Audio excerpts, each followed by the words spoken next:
Now, obviously, we face many different types of challenges in our consulting engagements, and how better to learn to address some of these than through sharing the experiences of others. So today, Dan is very generously doing just that, and he is joining us to share some of his own stories and insights from his own consulting experiences. Now, Dan has over 20 years consulting and managing consulting teams experience, both here and in the UK. He is the founder of the Consultancy Leadership Agency and author of The Consultant's Playbook. He's also the former Chief Executive Manager for New Zealand for Planet Software Testing. So welcome, Dan. It's great to have you here with us this afternoon. Over to you. Thank you very much, Jackie, and thank you for the opportunity to tell my story. So I came up with a title for the presentation before I did anything, All Good Things, and it appealed to me for a number of reasons. So it gives me the opportunity to talk about all the good things that have happened to me over nearly 20 years in consulting. Secondly, it ties in nicely with the notion that all good things must come to an end, which I also explore. And finally, All Good Things just happens to be the title of the single best episode of Star Trek: The Next Generation. Should anybody be as Trekkie, they would know that. So I won't be going too much into that third thing. Instead, I'm going to focus on some of the important episodes in my consulting career. I'm going to weave a few big themes into and some lessons along with them. I've divided the presentation into three. My first theme is opportunity, and all the challenges that come along with it. Second theme is learning, both for me as an individual, but also as a leader. And my final theme is well-being. I'm going to talk about mental health within consultancy, how I've learned to manage it, and one key occasion where being aware of my well-being led me to understand that it was actually time to make a change. I'll pause a couple of times along the way, so if anyone wants to contribute, they can, but otherwise I'll talk for about 30 minutes with the time for discussion at the end. So let me start back in 2004. At the time, I worked as a project manager for a large UK insurer in Manchester in the UK, and I'd engaged with a consultancy to provide QA services. I'd never really contemplated consultancy or honestly known what it was at all. But working with these consultants who had experience in working alongside dozens of clients, traveling around the country, staying in hotels, and they even had company cars, kind of opened up my eyes to a different way of working and living. Consultancy seemed to provide an opportunity to live a different lifestyle, and that was attractive to me in my single 30s. So I made the decision and jumped into a very different world. I was right. The next 7 years that I spent consulting in the UK provided me with different lifestyle opportunities. One assignment that really stands out in my mind is an 8-week assignment in Abu Dhabi in the UAE. And I'd been on the lookout for an overseas assignment for a while. This one seemed perfect. Not too long, a little bit exotic, nice balance of trepidation and challenge, I thought. So I took the opportunity, and as a family, we flew out in summer 2009, my wife and my 6-month-old. It turned out to be one of the most challenging assignments of my life. We had a service department in the CBD, pool on the roof, which my wife and son got to enjoy, but not so much me. The summer, the heat varied between 45 and 48 degrees. Even at night, it only dipped under 40. I had to battle every morning for a taxi by standing on the side of the street and competing with dozens, sometimes hundreds of other people all doing the same thing. Sometimes it would take me nearly an hour to get a taxi, and I was mentally exhausted before I even got to work. And at work, it got no better. It was Ramadan. For reasons of cultural sensitivity, whilst working in the office, non-Muslims such as myself ate and drank in what was effectively a windowless cupboard. And to top it all, the financial client, the person who held the purse strings, didn't really want me there at all, and he made it known. He would continually openly challenge the value I was providing. It made for some very difficult meetings. As I understand now, actually, my psychological safety was taking a battering, but at the time, I felt it was my fault. And because we worked Sunday, with Friday the start of the weekend, and we were 4 hours ahead, I'd done a day and a half of work without any support from the consultancy that I was working for. It was a very isolating experience. Then after about 4 weeks, we realized we didn't have the right visa, and the 30-day visa that I was almost about to expire The only way to remedy it was to exit the country and come back in again. So with no flights available and at short notice, we hired a car, drove 8 hours to the Oman border, stayed the night in a fancy hotel, saw a couple of sites, and then drove another 8 hours back the next day. In the end, it was an assignment that was too much for me. I called it a day early. Cumulative pressures just simply mounted. So we wrapped up the assignment and headed back to the UK. A few months later, in 2010, I went to Edinburgh for a 6-month assignment and got caught in what was called the snowpocalypse of 2010. It was the lowest temperatures on record in the capital and record snowfall. It meant that as a family, we were snowed in, unable to return back to where we lived in Leeds for 4 weeks. On the evening the weather took hold, it took me 2 hours to walk back to the apartment. But actually, what was interesting about that, I actually loved that experience. The atmosphere in the project was one of not just fighting against the deadlines to deliver, but also fighting against the elements. And in an early precursor to COVID-inspired hybrid working, people worked from wherever they could. They worked from home or from the hotel, or for some poor people stuck on a train for 4 hours, they worked from the train. I have very fond memories of Edinburgh, in fact, actually. Not so much of Abu Dhabi, it was just too hot, even though the work was equally taxing. A couple of years later came my next big opportunity to move to New Zealand, which is where my wife is from. And I saw an advert by Planet looking to hire QA specialists in New Zealand, offering a relocation package. I applied immediately. And to prove it's a small world, the New Zealand director, the person who interviewed me, was up visiting family in Leeds, where I lived. When we met for the interview, we got talking about a number of other things. And it turned out that he and I grew up no more than 50 meters apart. He used to DJ at a club that I went to, and I used to bartend at the pub that he drank in. We must have been in the same places dozens of times. And yet, of course, we'd never met, and we were talking about an opportunity for something 12,000 miles away. We hit it off quite quickly, actually. He offered me a role, and by late 2011, I was ready to start the new chapter. So I think being a consultant can provide you with many opportunities, of which mobility is certainly one. But the thing about it is you have to be open to and aware of the opportunity to take it. If I wasn't constantly looking around, being aware of different potential paths for the future, I wouldn't have seen the opportunity. I wouldn't have seen the advert. I wouldn't have applied. And I possibly wouldn't have been in New Zealand. And for me, of course, that would have been an opportunity lost. I'm not sure in our role as career leaders that we emphasize the opportunity nature of consultancy enough, because I think consultancy is wonderful in its uniqueness. The fact that you can build a portfolio career of multiple clients, locations, projects. You're not just limited by your specialist knowledge. So it's a great profession. There's so many opportunities, but you have to be open to them. I'll move on to my second theme of learning, which is I'm a big believer in learning, just fully, and trying to take something positive from any situation if I can. So let me give you an example. So after about 5 years into the UK career, just after I'd returned from Abu Dhabi, in fact, I asked for a little bench time to recover before the next assignment. It was fine. There was nothing to go to in particular. And by going to Abu Dhabi and actually lining up what was a 6-figure deal for further work there, I felt I'd earned it. I got a call a week or so later asking me to come down to London to meet with the leadership team. Hopped on the train, ready for a discussion about what the next steps in my career would be. I thought things were probably off when I realized we were meeting in a hotel conference room and not at the office.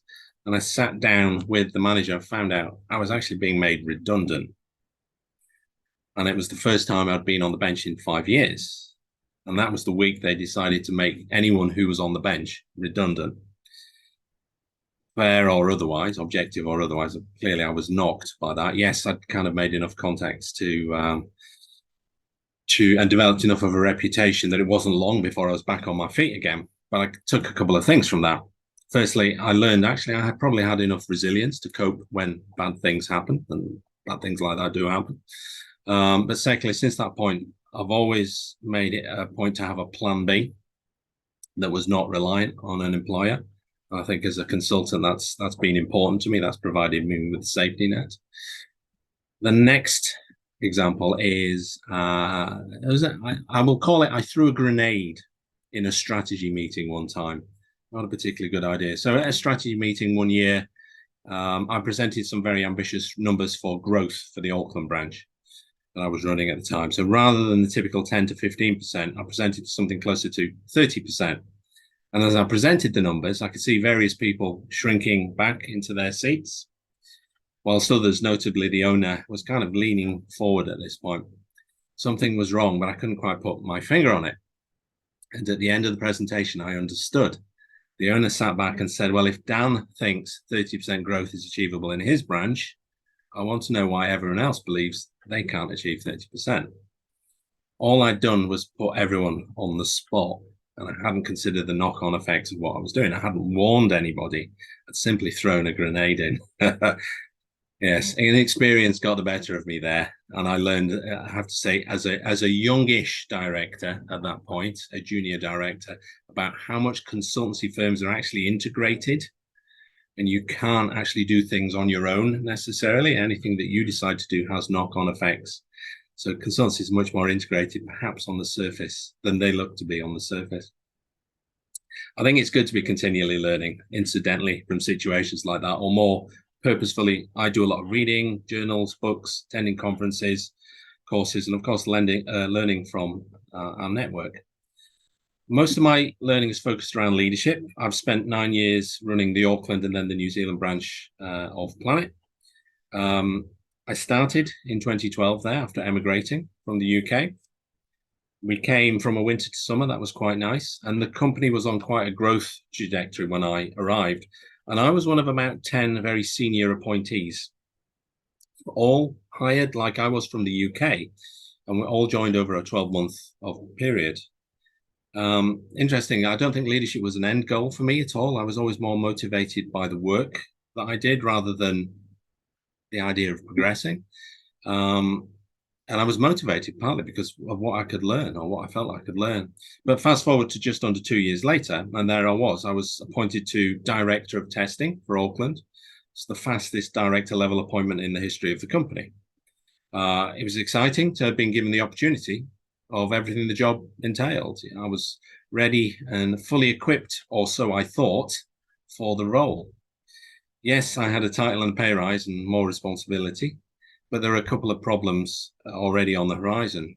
I'd been promoted, taking the opportunity away from at least a half a dozen other people, all of whom had been given the same message as me when they arrived into the company. Well, you too might be in line for the top job in the region if you perform well. In addition, my promotion came out of the blue. And there was no process, simply a proclamation there. So for me, it began quite a difficult couple of years, actually, as I tried to establish myself as the leader in the branch. I had a job to do, but I needed to grow the company and prove I was the right choice. And I was facing these difficulties. I tried to replicate the style of the previous director, but in all honesty, that was a bit too direct, probably made things worse. And over the next 12 to 24 months, I slowly learned how much I didn't know about consultancy leadership. And I couldn't give the team what they wanted for quite a long time. This got fed back up to the executive. I later found out there was discussion about finding another role for me. I didn't know how serious it was, but of course that knocked my confidence. And I came to the realization I needed help. Initially, this came in the form of a very thoughtful HR manager who told me, I don't think your bosses are ready to hear that you can't manage the team yet. And over the next period, the next 12 months, 2 years, I went through quite a transformation in leadership. And I hired a coach, helped me deal with my immediate issues. Yeah, I really found value in that. It really gave me a fresh perspective and enough encouragement and support to begin the self-improvement I needed to do. I made an effort to get to know the team better. And through that, I think I started to become more authentic. And my people-focused and caring side that was always there began to kind of blossom, I reckon. And the direct driver I'd tried to be, thankfully, went into the background. My personal values started to crystallize at that point. Respectful communication, transparency, diversity, and inclusion were all very important to me as well. And in the end, my senior team was 3/4 female, which I thought was something important and something to be proud of. I relied on my management skills as much as my leadership skills. I had ideas about frameworks and processes that helped me improve the way that we ran the branch. And slowly, I think that helped the team gain confidence in my abilities. It took me a long time to learn how to be a leader. And I think people have to want to work for you as a leader. Titles do nothing to that effect. I think quite simply, the experts who are hired for and work in professional service organizations like consultancies don't take well in being directed or being told what to do. They're independent-minded, experts in their specialism, and they're taught to clarify and challenge as well as part of their role. And I think you have to find your own voice, your own style as a leader, and that takes time. You need to model the right behaviors. And the types of leadership behavior that I've found tend to be effective in consultancies are indirect, empathetic, motivational, supportive, and certainly not directive. I think anyone who goes into a leadership role should probably seek help, whether they think they need it or not, and be prepared to work again in respect from the team. And I also think a leader needs people in their corner. It's good to have a champion in the business, more senior, but it's good to have a champion who's potentially a peer or a junior as well. Really helps build reputation in different places. But I wanted to reflect a little more generally on the relationship between learning and consultancy. And a consultancy needs to be a learning organization. We need to learn about our clients. We need to learn from our clients. We need to learn from our broader ecosystem. So our learning is as wide as possible. And the theme of the moment, the theme I'm hearing a lot about, it helps for consultants to celebrate curiosity. You know, the ability to wonder, to question, and to explore is now very important to consultancies. We don't have to be seen as experts because technology moves so fast. It's simply not possible to have all the answers anymore. And by accepting this, and as a leader, I think modeling this behavior helps you avoid complacency. You're in a better position to innovate, but also to position yourself as something more than a supplier of expertise, a kind of partner of learning. In academic circles, the concept of the trusted advisor, made famous by David Maister, is being replaced perhaps a little bit more by the trusted partner. The focus is more on collaboration, learning, empathy, and all of those require a mindset of curiosity. And there's also evidence that curious people suffer less from anxiety because they become more comfortable with ambiguity, which I think is interesting. That's the link to my final theme, well-being and mental health in consultancy. And the lowest point in my career began when I was in Singapore in April 2017. I was on a recruitment trip. I knew something was wrong in the lead up to the trip. Poor sleeping, poor eating, kind of a bit of an anxiety building, but I tried to manage it. So I was ignoring the signs and pushing myself a little bit too much. So here I was in Singapore on a work trip. I'd done it several times before. And I woke up on the first morning and I couldn't move. Couldn't get out of bed to begin the interviews. Just didn't have it. I had this kind of whirlwind of emotions, fear of potentially having a bit of a breakdown, fear of being in a strange place, all very peculiar. I didn't want to let people down as well. So fear of letting people down is something I've always struggled with. So I rang my wife, Natalie, and I said, I think I need help. I think I might be having a breakdown here. I'd asked for help and I didn't know it at the time, but everything was going to be all right. But it was a, very, very powerful 24, 48 hours. It was very unusual. My family, my work, my friends all rallied around. My wife, Natalie, got on the plane, next plane to Singapore, to come and rescue me. My work organized all the logistics of the trip, getting me home. My boss and somebody else came to Singapore to take over the work I was doing there. Somehow, my wife and I navigated all that needed to be done, from visiting doctors in Singapore, getting more medication, packing up my belongings, and getting written approval to be deemed fit enough to fly. Now, there's a pressure you don't need when you're stuck in a different country. So we flew back to New Zealand and started a reasonably long process of recovering from was a major episode of anxiety. My friends and colleagues visited me and supported me and allowed me to take off as much time as I needed to do. And that made an impact on me. I actually, believe it or not, managed to get to Singapore later that same year in November for a similar work trip. Fortunately for me, and to give me the best chance of success, my wife, Natalie, came with me and spent the week there while I worked. And I think that consultancy can be a unique pressure proposition. So high expectation from clients, short turnarounds between assignments, travel, pressure to deliver, and the continual need to add value. It's important, therefore, to be on the lookout for signs of pressure in yourself and in others. And once spotted, be prepared to intervene. So from as early as my 20s and 30s, I've been dealing with depression and anxiety, been on medication now coming up 20 years. And for me, it's depression with medication is completely livable. But I do have to work within some quite important limitations if I'm to remain effective and productive. The right amount of sleep, for example, is a complete non-negotiable for me.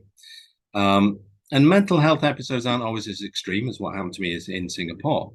In fact, it only got to that extremity because I ignored some warning signs.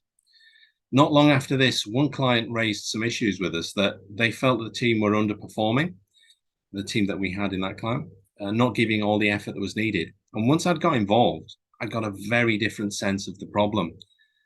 I think the word toxic can be overused sometimes. It's too broad to be helpful. But just to give you a flavor of that's the label we used for the client internally. However, we were on the back foot because we hadn't been monitoring properly as a company.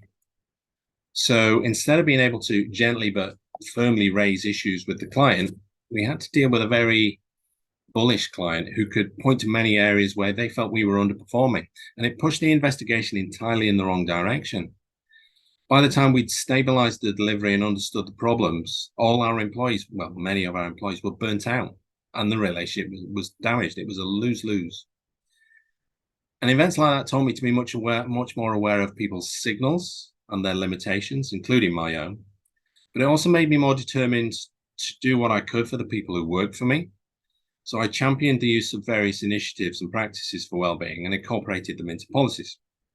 One was a well-being index, where individuals could self-assess their current state of mind. We'd use it in high-pressure projects to map individual and group stresses, and we'd intervene where things got too heated. It was a very simple scale of 1 to 5, stress from 1 to 5. And we used it on 2 occasions. Those 2 occasions, the self-assessment highlighted some important warning signs in the team. And as a result, we sent some very simple, polite, but targeted email communications to the client. And all it said was we'd noted some early signs of pressure in the team, and that's an employer who prioritizes well-being. We were monitoring it. We weren't even asking for action at that point. And on both occasions, the client took it upon themselves to make adjustments to the work environment and said they were thankful for the issues being raised. Over the past 5 years, I've become more and more tuned into my own well-being for sure, and the well-being of people around me, including those who work for me.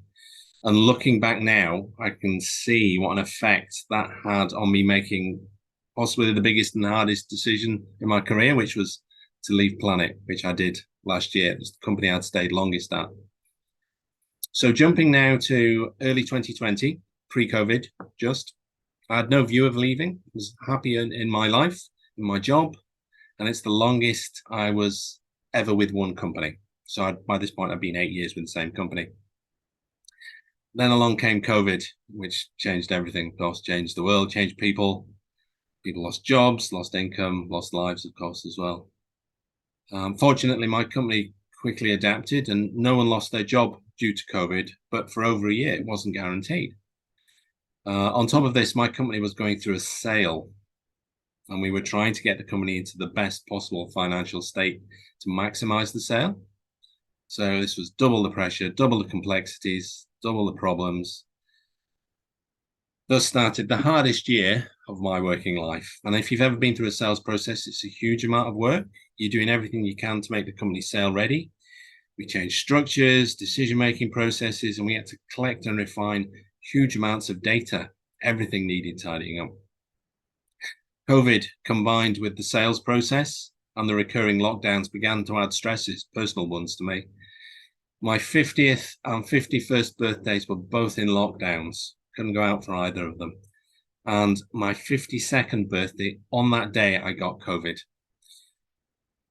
More than that, in-person meetings became Zoom meetings and a lot of the personal touch that I'd relied on was lost. So I'm proud that we made nobody redundant in New Zealand during COVID. I think that's a great thing. But other things didn't go the way I wanted them to go, and that weighed on me. So, and like many people, I think I began to question what my motivations were and whether I had the right purpose. Couldn't leave in the middle of a sales process, but I slowly started to fall out of love with what I was doing. I felt too responsible to leave, but I wasn't happy with what my role had become either. And I started to notice the signs of not taking care of myself again. The sleeping wasn't right. The eating was limited as well. So slowly, but every sort of day or every week, I inched closer to making a big decision to leave. And in the end, I think I was looking for reasons to leave. There was a straw that broke the camel's back. It was a single disagreement with another manager with regards to the direction the company wanted to go. I don't think either of us were right or wrong. We just disagreed. Now, I have a quote. Dan Carter, in his opening lines to The Art of Winning, a recent book, says, knowing when it's time to make a change can be the hardest thing to get right in life. And it was for me. It doesn't matter what the opportunity is. I think walking away from something that's important to you, that you spent years walking towards, is very challenging. And each time I've made the big step, firstly to move into consulting, then the move to New Zealand, and now finally creating a consultancy leadership agency, I haven't regretted it. At least not eventually. The first few months are always filled with uncertainties, and I question whether I've done the right thing, but eventually a new partner emerges and the career becomes fulfilling again. And that's probably the biggest lesson I've taken from my career. I have to keep doing new things. I have to push myself and I have to keep learning. And sometimes I put myself under too much pressure. I think consultancy lends itself a little bit to that, but not only do we not want to let people down, we want to add value. But I am learning to cut myself some slack, forgive myself for the occasional screw up. I've learned to say no with much less guilt now. I'm much more open to help than I was. And I encourage anybody to do the same. And I have the tireless support of my wife, who has labelled herself operations manager and has aspirations to call herself chief operating officer. I'm sure she'll make it. And yes, she did write that line for me. So I worked in a consulting role for over 20 years, experienced the highs and the lows, the hot and the cold. And looking back on my career, I'm grateful for all the experiences and opportunities I've been given. I'm proud of the work I've done. And I've learned a lot from the events and the mistakes I've made along the way. So thank you for listening. Thank you to the IMCNZ. And I wish you all good things for your future. Thank you, Dan. That was really, really interesting. And we very much appreciate your honesty there. There's probably a few things that have resonated with all of us.